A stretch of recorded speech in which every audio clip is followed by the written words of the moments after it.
Well, my friends. It has been a while. Unless, of course, you've been watching the continuously looping live stream on the Steam page for Sword and Saddles Immortals, which has been going non-stop for the last 2 weeks or so. I am, of course, Oliver Joyce, and this is Whiskey Barrel Studios. And I'm finally, coming up for air. Finally can exhale. Whew. It's been crazy. I cannot lie. The last couple of weeks have been nuts. I launched the game on March the 10th, which was a Friday 2 weeks ago. And ever since, I've just been burning the midnight oil. Long days and nights just working on the game.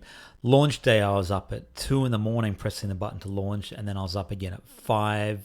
From 2 to 4, I was up. I was up again at 5 in the morning and then patching the game all day. And a lot of stuff happening. I'm going to do a breakdown video on things later, sort of a how did it all go. That's coming. I just want to sort of let the dust settle for a while. The Steam sale is finally coming to a close today, so all the big interest in the game will probably, go down a little bit from here. But it's been nuts. I cannot lie. This video is to just talk about what's new with the game since launch. I feel like I've done about 100 patches in the last couple of weeks, and it'll probably be something close to that. The biggest thing is, of course, the boss rush, which just went out today in version 1.1. This patch represents the last big content update for the game until, maybe if I do some DLC or something in, the next year or so. But for now, the content is all there. Everything I wanted to add is pretty much has been added. And today we're going to go through the boss rush and just show you a few cool things in it, plus a few of the other little additions for the game that I've been putting into it. There's been heaps going on for you. So if you haven't been keeping up with the game and haven't seen my videos in a little while and you haven't played the Sword and Sandals in a while, there's never been a better time to put on your sandals and sharpen your sword and get into the arena. So without further ado, let us check out some gameplay from the boss rush.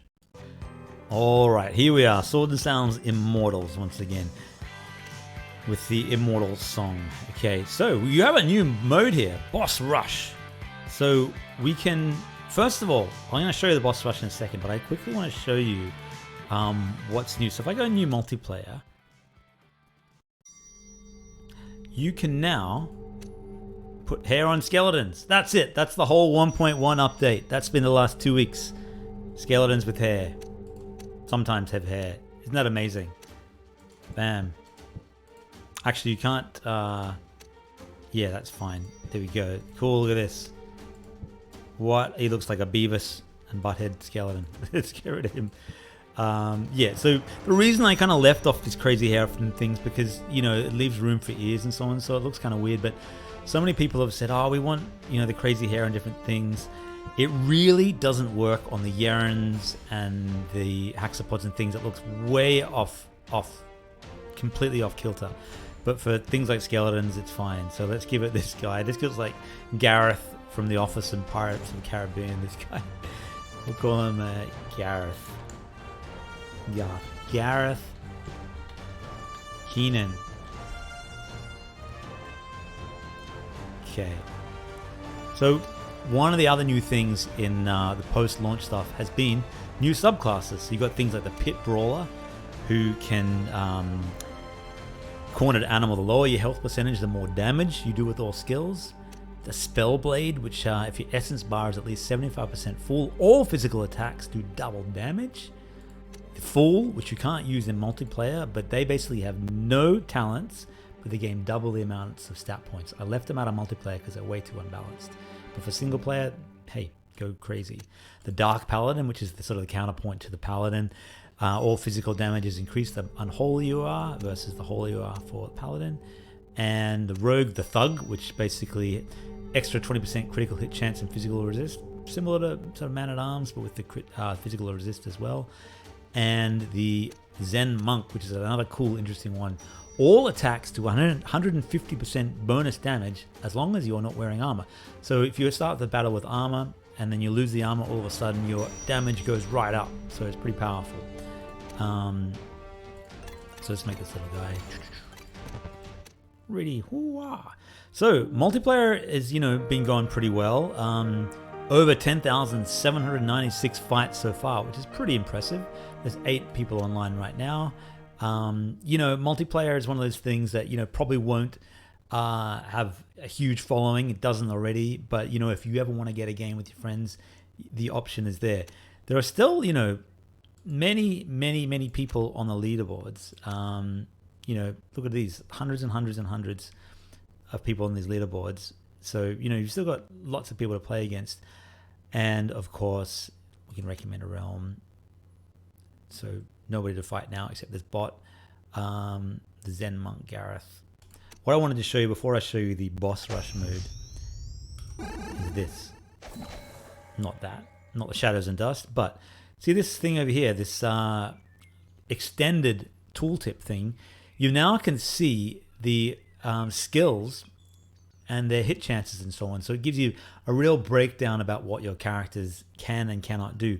So things like, you know, his base hit chance, what the bonuses are for attack and strength, and after the plus minus of that, then your enemy's strength, their parry penalty, if they have two-handed weapon mastery or they have any special talents and skills, that shows up. Things like Holy Smite, which don't have like special attack chances and so on. Cure Wounds, which is obviously it's a regular skill. They do not have this. And you can choose to turn this off if you don't want all that extra stuff. One of these options does that. Cannot remember which one it is. Extra hit chance info off if you don't want it. You don't have to have it. Bam. Boom. You hit him with a spiritual hammer. How dare you, sir?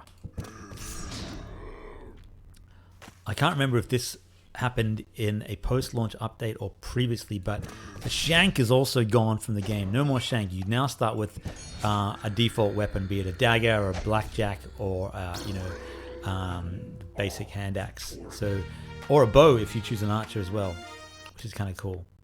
All right, now I'm going to go over in a minute. I'm going to check out the boss rush mode. So let's do that. However, before I do that, I want to give a quick shout out to my Patreon supporters: Dane Simoneau, Daniel Funches, Bardi X, Brandon K, Ilya Gurovich, Pipuch, Noah Gudajan, Stone God, Timmy Boy, X Up Omega, Jeffro of Hex 3D, Hopeless, and Eunice. You guys are the best. Onward and upward. Excelsior, my friends! Oh yeah, one other cool thing that I had been meaning to mention in today's patch, version 1.1, you can also do this. Load campaign. Convert to multiplayer. This button up here.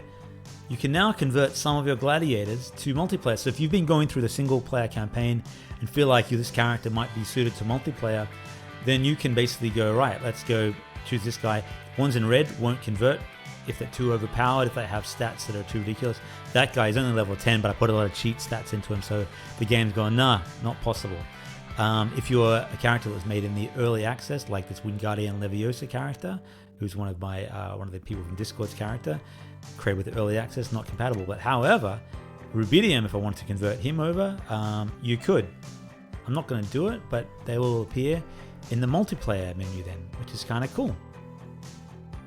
All right, but without further ado, let's get to actually what I wanted to show you today, which is, of course, the boss rush. When you do boss rush, you load up one of your previously saved characters, anything from the solo campaign.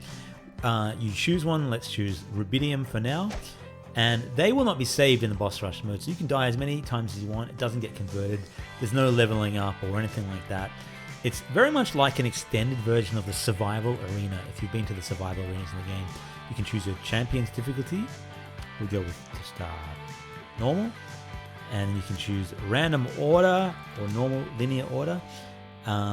Tells you how far you went. I didn't actually get to round 65. That was me testing the game, but it tells you how far you got. That was a real effort. Round 9 versus Unzabunz. You can also set up your gear if you want to choose which gear you want for the battle. So this throws you straight into Doomtrek Arena.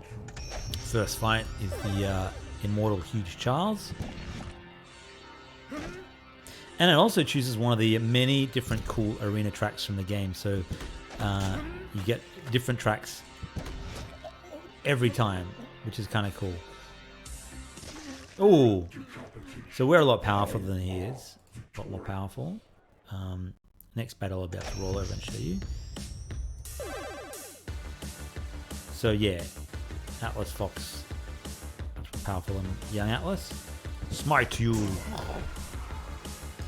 But like a survival battle mode, you basically, once you start losing your health and so on and your armor, it doesn't come back. I mean, you can't bring items into it, not possible, but you can heal with your healing powers and so on. So it is probably a good survival. Might be a good one. Sorry, boss rush might be a good one for the knights and priests and those kind of classes that like to use healing.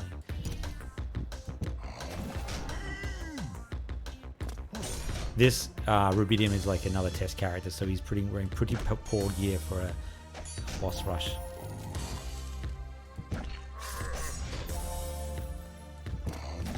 Come on, I'm gonna die in the second round. Am I? Well, he's gonna die. Oh no, he's the one with low health. That would be embarrassing. But I'm not really doing a great job of finishing him off either, am I? There we go. So on to the next one. And you'll see 514 health there. We go to the next boss battle, which will be Captain Seabelt, who's actually a grand champion, so this will be a tougher fight.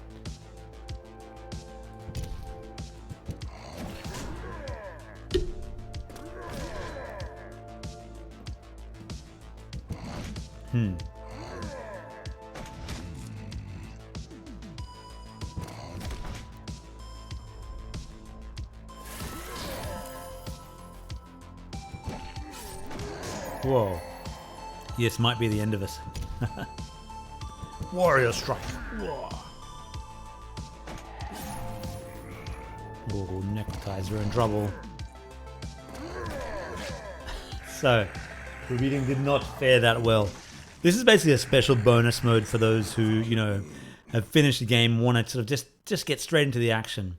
Fell to Captain Seabelt. Congratulations on your efforts, mighty gladiator. So we could do that again. We'll do one more. We'll use another pre-saved character, Fluffy, who's very powerful. And we'll go random order. We'll do Hellscape.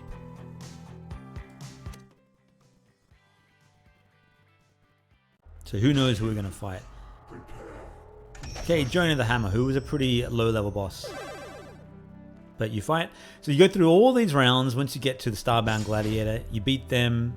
You go back to round one, but they get tougher again. So every round, the difficulty increases just a little. Their stats get a little harder, a little better. And you can never win this. You just basically keep going until you die. And then, whatever the round you reached is your final tally, which is kind of cool, I think. So, we didn't lose a single anything there because we're fighting some weak enemies. So you can go into this. Oh, if you go in a Hellscape, you can still lose all your armor. I was going to say you can go into this and feel pretty confident of surviving the early rounds, but I did not. Bam.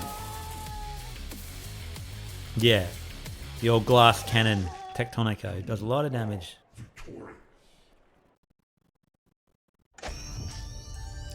I just noticed you heal there in between battles. Maybe that's a good thing. I can't remember if I want to keep that or not. I thought you didn't, but probably good that you do, I think.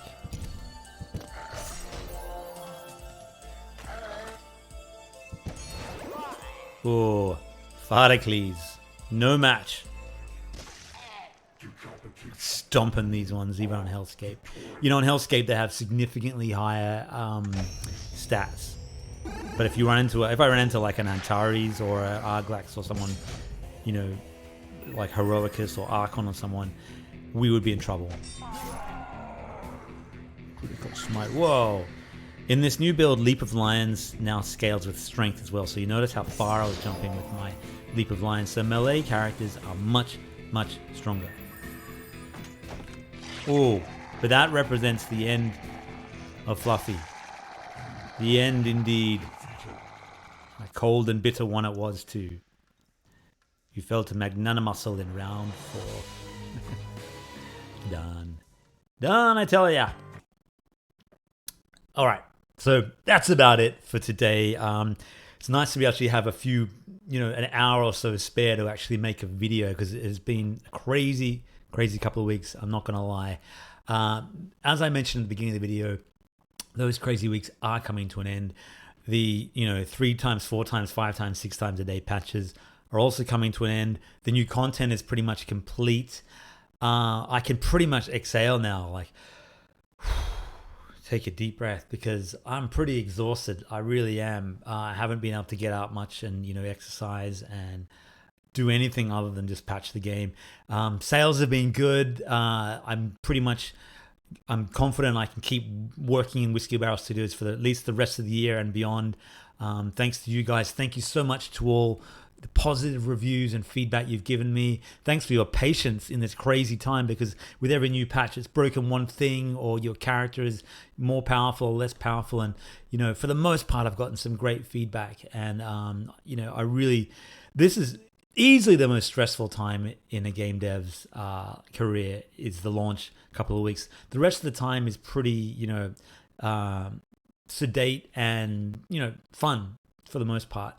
But when you're in launch time, it's stressful. It's very stressful. And, you're putting your baby out there. You're putting your game out there for public consumption, for public feedback. And, any old fool can play it for, 5 minutes and go, not for me, and then go thumbs down. And, basically that counts against you. And you can do nothing other than say, well, you can't please everyone. You can't make something for everyone. You try to please everyone, you please no one, as they say. But I'm going to do another video in the coming weeks just to sort of break down a little bit about, how the game has gone and plans for the future. I've done those in the past, but we do another one for this one. And I'm hoping to go on a hike soon as well. And, that's when I do my most sort of philosophical videos where we can talk about life, more game dev stuff, and just, future aspirations. But until then, my friends, thanks so much for joining me. If you're new to the channel, if you've stumbled across it from, the game and so on, you can subscribe below. I usually try to do a video every week. It's been a couple of weeks lately, just because I've been so busy, but those will scale up in frequency again, and we'll do some more fun stuff. I'll be taking you through stuff from my new game, the next game I plan, showing the development of it and everything in the weeks and months to come. I thought I'd be building a new game by now. I thought I would by March, but, we're almost in April, and that still hasn't happened. Still a few more things to go. An Android build of Swords and Sandals Immortals is coming. An iOS version is coming at some point, but I have to get a new Mac. Macintosh. So yeah, that's where we are. And if you haven't bought the game yet, it's probably still on sale for another few hours. Steam sale's almost finished, but it's still pretty cheap now. I lowered the price. It's a pretty fair price, I think.